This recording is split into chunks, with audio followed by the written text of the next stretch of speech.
Okay, I'm just going to do a 20-minute segment, guys, on something which we did cover. I think we covered a couple of weeks ago.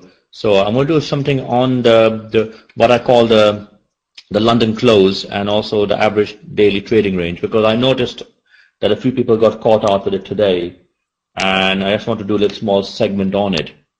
So does everybody? The first thing we need to address, we need to define what we call an average daily trading range. And rather than using it, what we tend to use, we tend to call it a 5-day average daily trading range. What do I mean by that? What I mean by that is if the market has a range, and that basically means how far the currency will travel in one direction on a normal average day. Now, most of the currencies will have a daily range. Obviously, the more volatile the currencies are, like sterling yen, euro yen, they'll have a bigger daily trading range than some of the more stable currencies, like, for example, the Aussie dollar.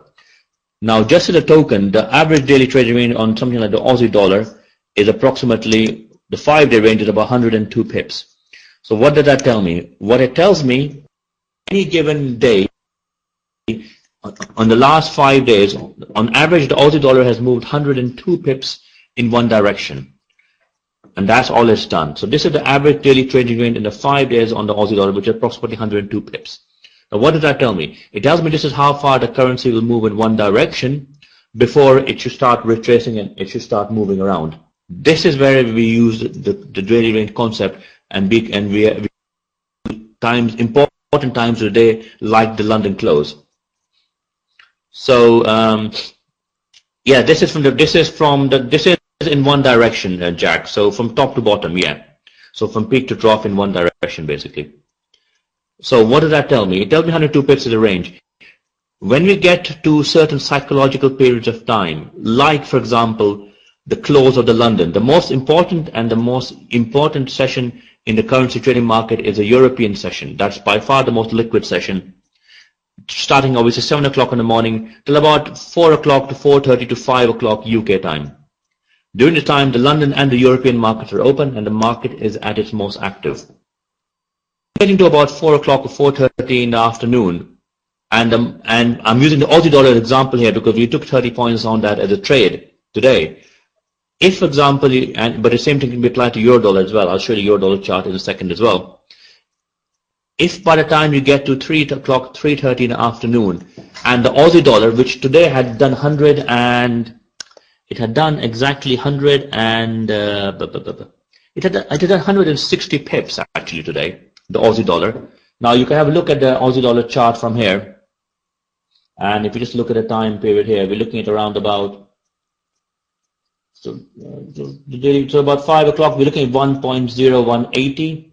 It had even been up to 1.20, but that was midnight. But definitely at 1.0190 actually. That you can see that is roughly about 7 o'clock in the morning when the London market will open, all the way down till about 1.0078085. So 110, 120 pips range just in this one session.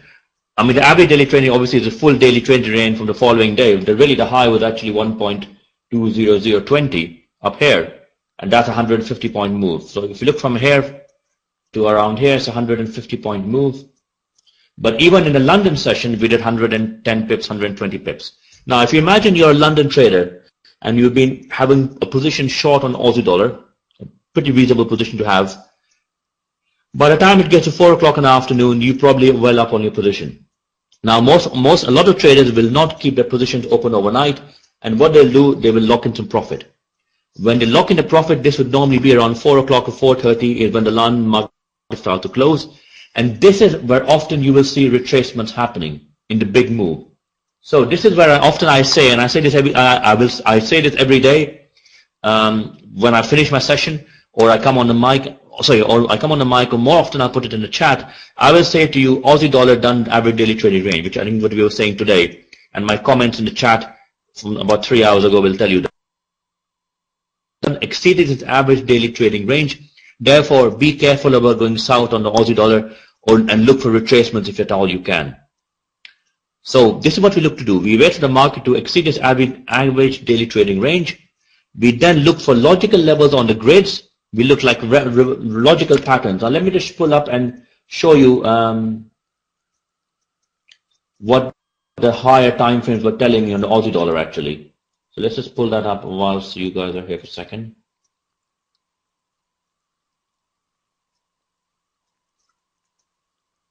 We have to be smart traders here. We're in this business to make money. We're not in this business to lose money.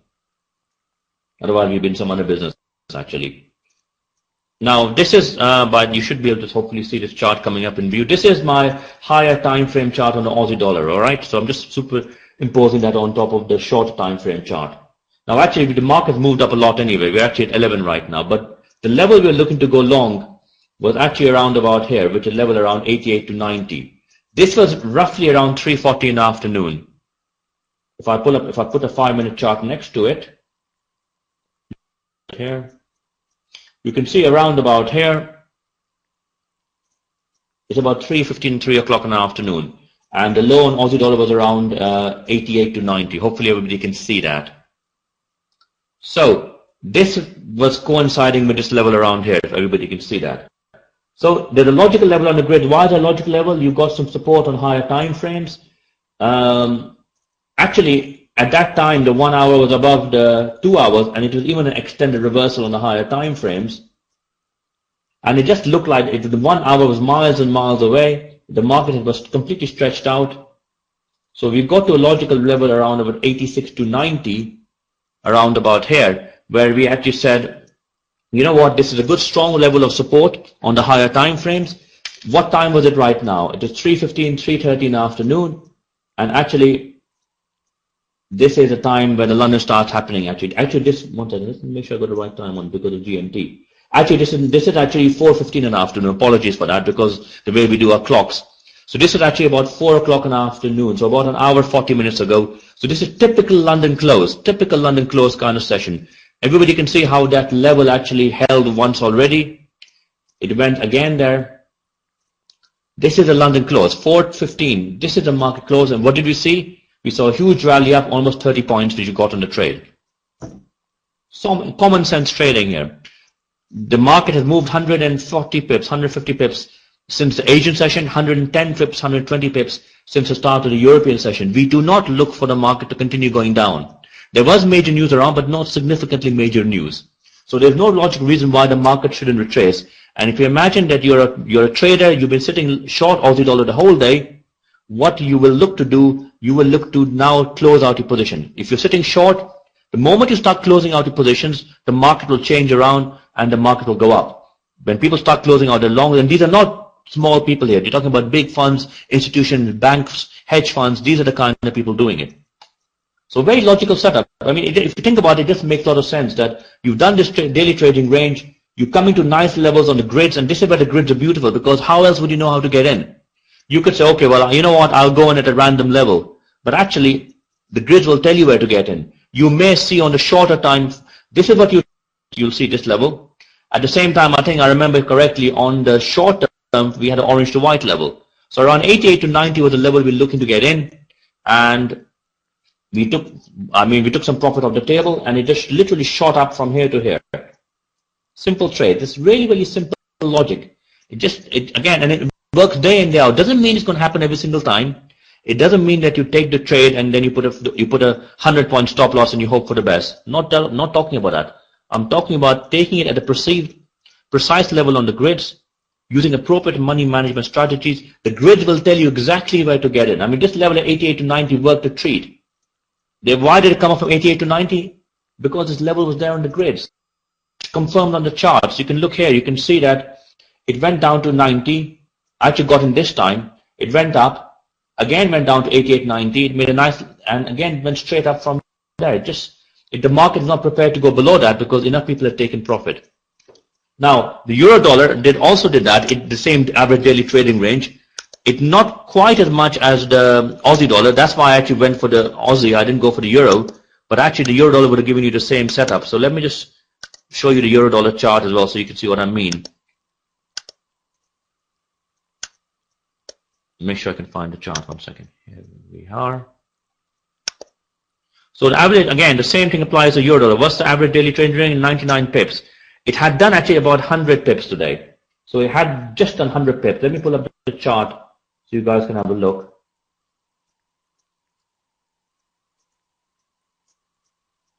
We'll pull up a 5-minute chart. Right, let me pull up next to the 6-minute chart as well.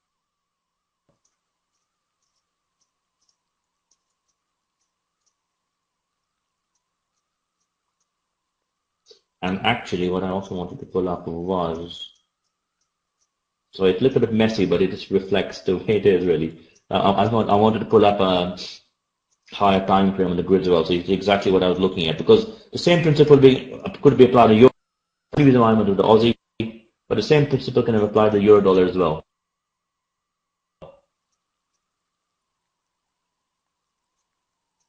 Okay, just going to pull this up a little bit here. Let's just get rid of this chart here, get rid of this chart here, get rid of this chart. Move this around a little bit. Get rid of my 5-minute chart in euro dollar. Let's pull that up. So I just a little bit of fiddling around, but I'll be there in a second.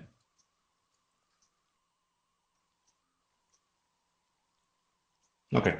So again, same principle. Euro dollar.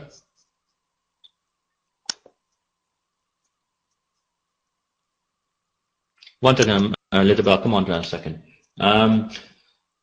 Euro dollar did exactly the same thing. Euro dollar average daily trade ring around about 90 pips or so, 90, 95 pips or so.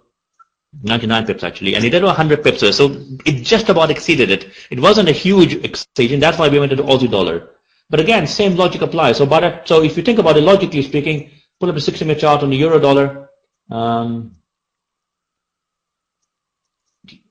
So not as obviously as good as the Aussie dollar. It's not as good as the. It's not as good as the Aussie dollar, but still a decent trade. Let me pull up the chart here. 1 second, guys. I'm going to. One second, I just need to pull this chart up again. Apologies for this.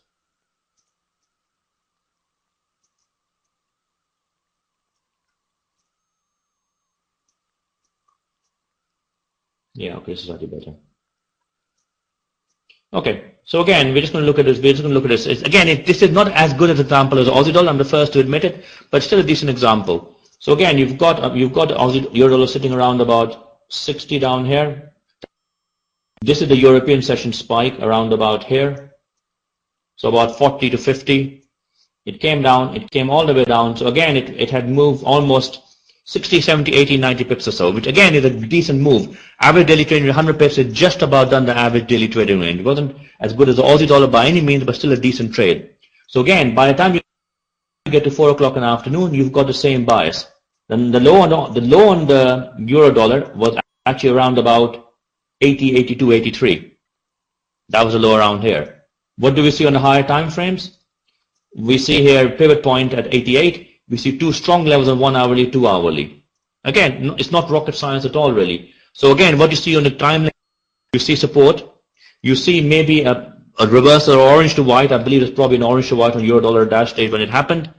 And you just take the trade. And again, if you look at the price action, and you do that, this is quite a quick one. Again, what happens around about 410, 415, you can see the nice little pattern here, quick shoot up.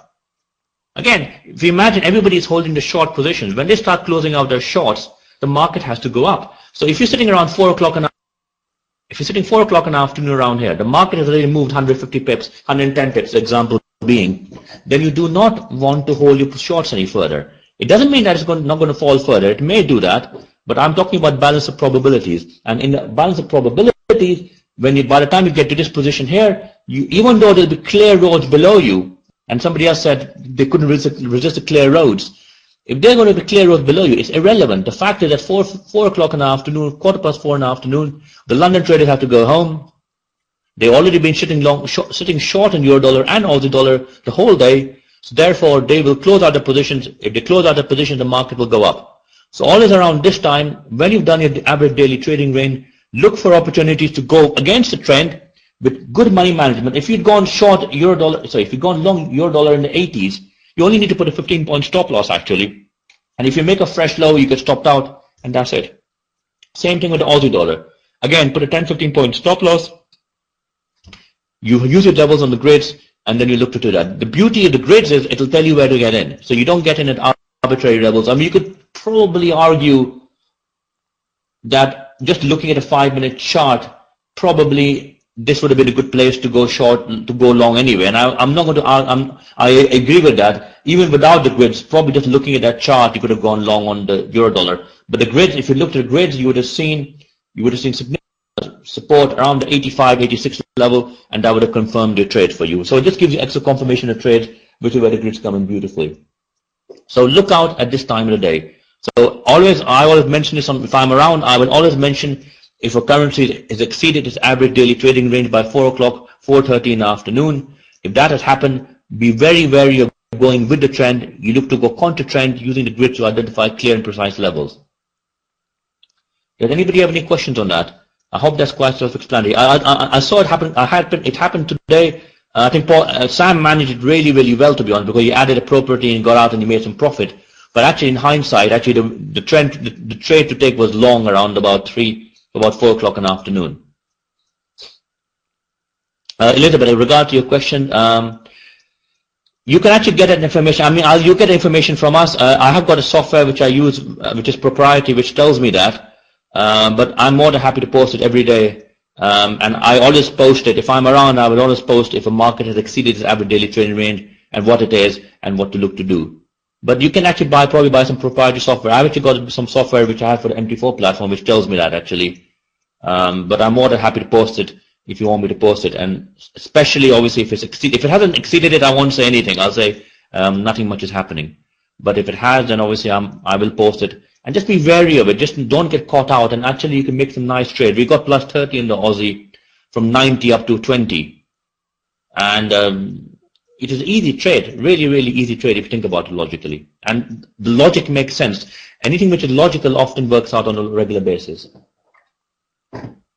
So, does anybody have any questions at all? Yeah, I think you did, Elizabeth, didn't you? I mean, I saw a couple of people fall into the trap. And that's why I came on mic doing. It varies sometimes. I'll tell you what the average daily retail ranging on the euro yen is, for example. 1 second, give me a second. I'll tell you what it was. It's 110 actually. It can be about 122 normally, but it's about 110. And just if you want to know how much it's on sterling yen, this is the software I use. Obviously, tells me this on a 5-day basis, basically. But let me just tell you what the sterling yen one is, just so you know, for your own information, really. Sterling yen average is, 1 second, we're fiddling around in the background, we're clicking on numbers. 100, it's actually 110, so not much. The sterling yen has been pretty quietly, but it's been up to 140 in the past.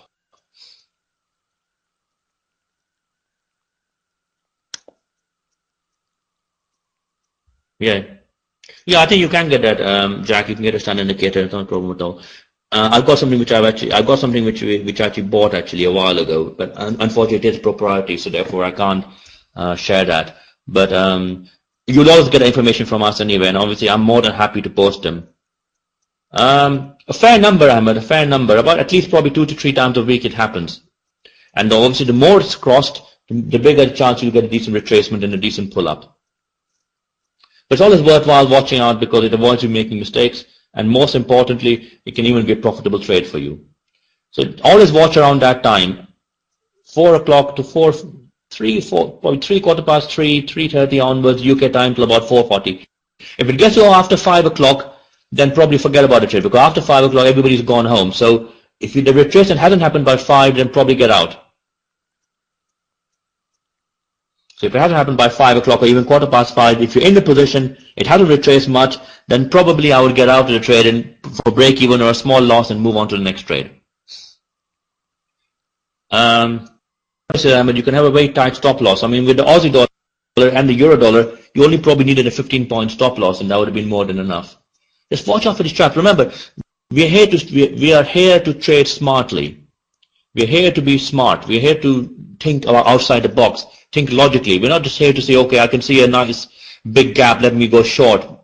It's irrelevant. If it's gone short 140 pips, 150 pips, and it only does 110 pips, chances are it will come up. It may not go up 90 pips, but at least 30, 40 pips can be made.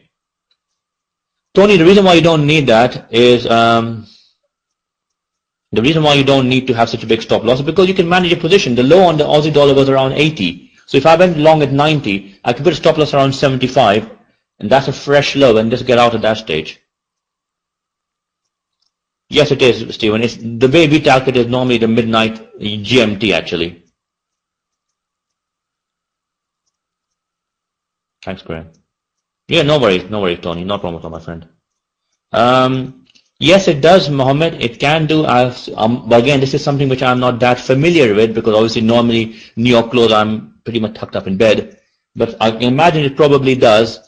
But remember, the most important market is the European. Let's be honest about it. The most liquid and the most important market is the European market. So this is by far the most liquid in Europe. And also remember, this 4 o'clock in the afternoon is that a lot of the traders, even the New York traders, may actually go for early lunch perhaps. So again, this may also be the same thing. So it ties in quite nicely with that. That would be approximately about midday, isn't it? So again, they may go for early lunch as well. So it probably happens in New York as well, but more likely it's going to be London because London, Europe, the European market is huge. If you think about it, you've got traders in Europe, you've got traders in UK, France, Germany, all of these. They've made money, and they don't want. If you're a trader and you're up 70, 80 points in a trade, like on the Aussie, you will take a profit before you go home.